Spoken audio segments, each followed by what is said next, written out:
So, hello everyone. Thank you so much for being here. Thank you, Gayla, for inviting me a second time.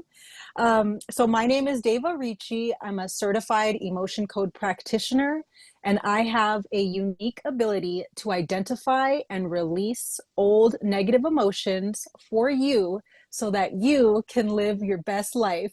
Got that from you, Gayla. I'm like, I'm going to use that. I love that best life part. I'm going to explain the emotion code process, and then I'll want to hear from somebody from the last event to see if they have any updates for me. And then I would like to open up the queue for new volunteers. I'm actually going to be really brave today, and I'm going to allow people to work on what they would like to work on.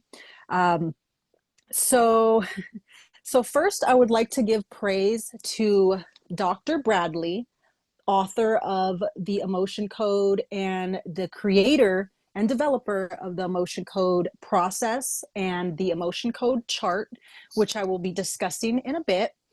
Secondly, I would like to give praise to my mentor, Michael Loge. He is the main reason why I'm able to do this live event. He's trained me, given me skills and techniques. A lot of what I do and use in my practice isn't in the Emotion Code book, but it's what I have learned from him. So thank you, Michael, if you ever see this. And there's two distinctions that I would like to discuss before I explain more about the Emotion Code. And the first distinction is a trapped emotion. So a trapped emotion is an unprocessed emotion from a past negative event. Unprocessed meaning that the emotion wasn't felt or experienced. And even if the emotion was felt a little bit, somehow it was cut off to where the person wasn't fully able to experience it, or it was too overwhelming for the body. So then the body trapped it inside of the body. Um, a trapped emotion can lodge anywhere in the body. It can cause discomfort. It can cause you to be irritated with certain people, can cause you to have self-hatred with yourself. Um, and it can influence your thoughts and perceptions about life. And a trapped emotion is a ball of energy. Could look like about this size. It could also be the size of a melon. Um, the second distinction is the subconscious mind. So, the subconscious mind is our all knowing database. It remembers everything that you've ever gone through, every negative experience. It remembers every face you've ever seen in a crowded room. It also remembers every taste, everything you've ever touched, smelled, or heard. um, our subconscious mind is 1,000 times more powerful than our conscious mind. We think that our conscious mind is who's running the show, but really it's our subconscious mind. So now I'm going to get into the 7 keys of the emotion code. The first key is permission. I need your written or verbal permission to be able to connect to you and your subconscious mind. I will never work on somebody just because I think that they need my help. And depending on whether you would like, because I also work on children and animals, and if you'd ever like me to work with them, you could also give me permission to work on them as well. The second key is proxy. So, because I'm doing this at a distance, I'm using my body to release these negative emotions on your behalf. So, when you see me connect with somebody, I'm going to be asking questions as if I were them. The third key is severity. So when I connect with somebody and they tell me the symptom that they're having, or the issue that they want to work on, I will ask what the severity is from 1 to 10. 10 being it's the worst either feeling or it's affecting my life the worst, to 1 it's like, okay, it's not so bad. Once I have a severity, I use that as my starting point, and it is my goal to get your severity as close to a zero as I can by the end of our session.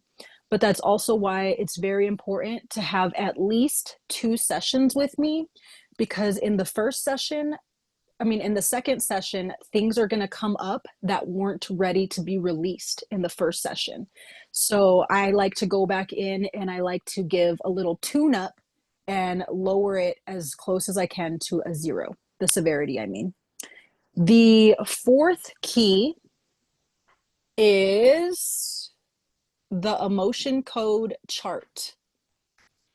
So the emotion code chart looks like this. Let me see,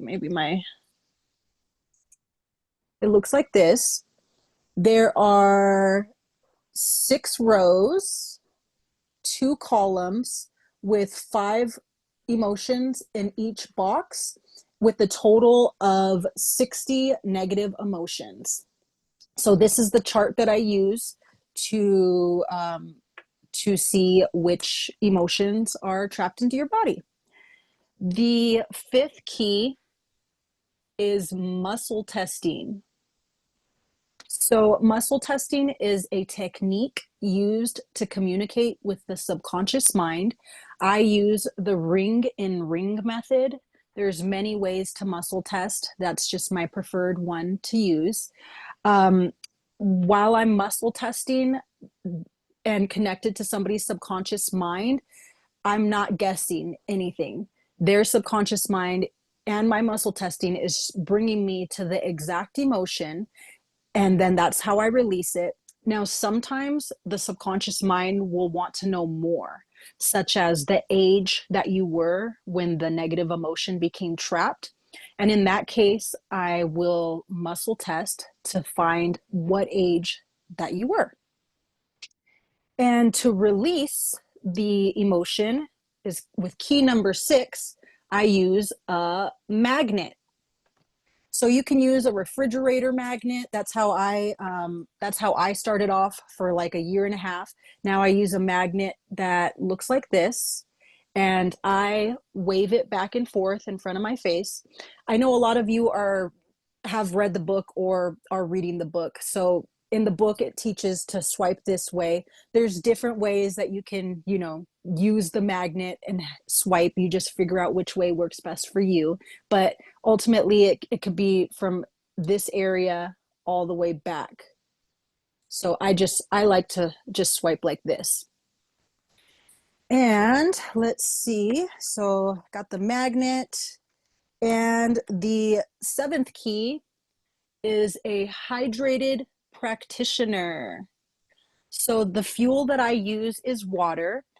It's very important for the practitioner to be hydrated, to be able to muscle test correctly, and for me to be able to release these negative emotions.